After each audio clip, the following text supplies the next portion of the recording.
मध्य प्रदेश राज्य के उज्जैन नगर में स्थित महाकालेश्वर मंदिर को तो सभी लोग जानते हैं, लेकिन इसके रहस्य को बहुत कम लोग जानते होंगे। जानकारी के लिए आपको बता दें कि यह मंदिर भारत के 12 ज्योतिर्लिंगों में से एक माना जाता है। महाकाल का संबंध केवल मृत्यु से है, परंतु यह पूरा सच नहीं है। काल के 2 अर्थ होते हैं, एक समय और दूसरा मृत्यु काल। महाकाल भी कहा जाता है क्योंकि प्राचीन समय में यही से पूर्ण विश्व का मानक समय निर्धारित होता था, इसलिए इस ज्योतिर्लिंग का नाम महाकालेश्वर ज्योतिर्लिंग रखा गया। दूसरा कारण भी काल से ही जुड़ा है।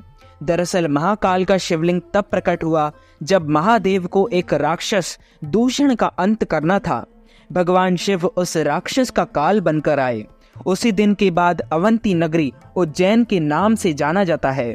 वहां के वासियों के आग्रह पर महाकाल वहां पर उपस्थित हो गए।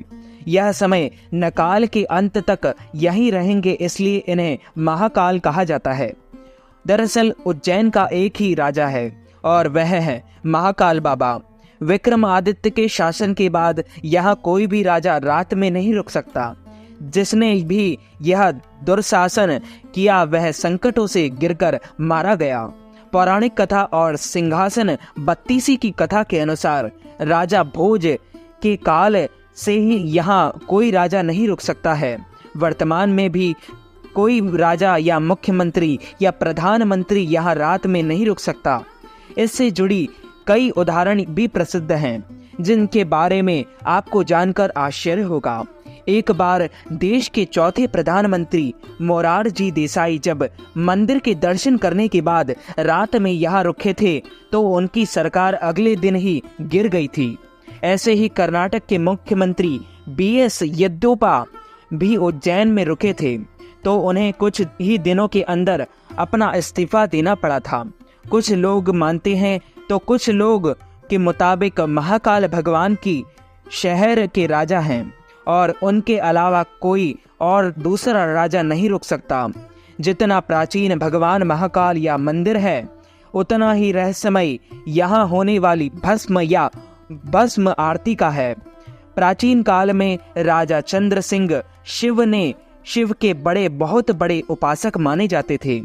जब राजा रिपुदमन ने उज्जैन पर आक्रमण किया और राक्षस दूषण के जरिए वहां की प्रजा को प्रताड़ित किया, तब राजा ने मदद के लिए भगवान शिव से गुहार लगाई। प्रजा की गुहार भगवान शिव ने सुनी और स्वयं दुष्ट राक्षस का वध किया। इतना ही नहीं, भगवान शिव ने भूषण की राख से अपना श्रृंगार किया और वह हमेशा के लिए यहाँ बस गए। तो इस तरह से भस्म आरती की शुरुआत हुई। यहाँ पर भगवान शिव के ज्योतिर्लिंग शिवलिंग पर चिता की ताजी भस्म से आरती की जाती है और इसी से उनका श्रृंगार भी होता है। एक कथित कथा के अनुसार प्राचीन काल में प्रतिदिन एक मुर्दे की राख से भस्म आरती की जाती थी, परंतु एक बार उज्जैन के शमशान में कोई भी शव नहीं मिलने के कारण उस समय के पुजारी ने अपने ही पुत्र की बलि देकर उसकी चिता की राख से भस्म आरती की, जिसे भगवान महाकालेश्वर अत्यधिक प्रसन्न हुए। उन्होंने पुजारी के पुत्र को जीवन दान देते हुए कहा, आज से उनकी आरती कपिला गाय के गोबर के कंडे अमलतास मिलाकर तैयार किए गए। उनकी आरती नियमित रूप से की जाती है। राजसमंद श्रीनाथ चंद्रेश्वर मंदिर महाकाल मंदिर के बारे में आप सभी जानते ही होंगे, लेकिन आप में से शायद ही कोई ऐसा व्यक्ति होगा जो श्रीनाथ चंद्रेश्वर मंदिर को पहचान सकता होगा। वर्तमान में जो महाकालेश्वर ज्योतिर्लिंग है वह 3 खंडों में विभाजित है। निचले खंड में महाकालेश्वर, मध्य खंड में ओमकारेश्वर तथा ऊपर खंड में श्री नागचंद्रेश्वर मंदिर है। 12 ज्योतिर्लिंगों में से महाकाल ही एकमात्र सर्वोत्तम शिवलिंग है, अर्थात आकाश में तारक शिवलिंग, पाताल में हाटकेश्वर शिवलिंग और पृथ्वी पर महाकालेश्वर शिवलिंग ही मान्य शिवलिंग है। मान्यता है कि महाकालेश्वर महाकाल मंदिर में शिवलिंग स्वयंभू हैं। विश्व भर में काल गणना की नगरी कहे जाने वाले उज्जैन में मान्यता है कि भगवान महाकाल ही समय को लगातार चलाते हैं और काल भैरव काल का नाश करते हैं।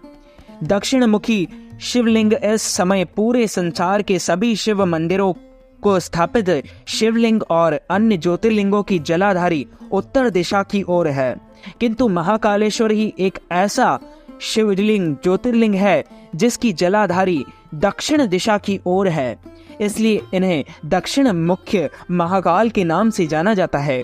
महाकाल मंदिर से जुड़ी हुई जहां भैरव बाबा का मंदिर स्थित है, दुनिया का एकमात्र ऐसा मंदिर है जहां पूरी दुनिया में मंदिरों के आसपास से शराब की दुकानें हटा दी जाती है। वहीं दूसरी ओर महाकाल के मंदिर परिसर से लेकर इसके रास्ते में बहुत सारी शराब की दुकानें लगाई गई है। यहाँ प्रसाद बेचने वाले भी शराब अपने पास ही रखते हैं। आज तक यह कोई नहीं जानता है कि भगवान को शराब पिलाने का रिवाज कब से है और आखिर इतनी मदिरा पीते हैं तो जाती है कहाँ है। शिवलिंग को नष्ट करने की कोशिश करी गई, जिसके कारण पुजारियों ने उसे छुपा दिया और इसकी जगह दूसरा शिवलिंग रखकर उसकी पूजा करने लगे।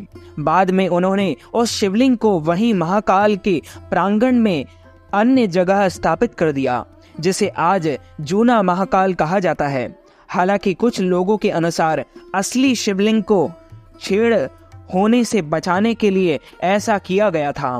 वैसे तो मंदिरों में रोजाना चमत्कार होते हैं, लेकिन सभी चमत्कार आम लोगों तक नहीं पहुंच पाते हैं।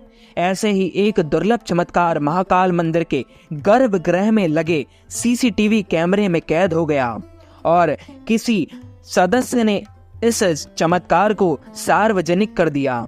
इसलिए इस तस्वीर को सावन महाशिवरात्रि में बाबा महाकाल बेल पत्र से ढक दिया जाता है और उसके बाद यहाँ भक्तों का आना मना है। वहाँ रात में एक अदृश्य शक्ति रात में मौजूद है जो कि महाकाल की पूजा कर रही है। इसका अभी तक कोई उत्तर नहीं है, परंतु साधुओं का मानना है कि यह घटना सत्य है। तो दोस्तों, ऐसे ही नए नए ज्ञानवर्धक रहस्य देखने के लिए हमारे और आपके YouTube चैनल को सब्सक्राइब करना बिल्कुल भी मत भूलिएगा। और आपने बेल आइकन को ऑन नहीं किया है तो बेल आइकन को भी ऑन कर दीजिए और चैनल को सब्सक्राइब भी कर दीजिए। आप सभी को जय श्री महाकाल।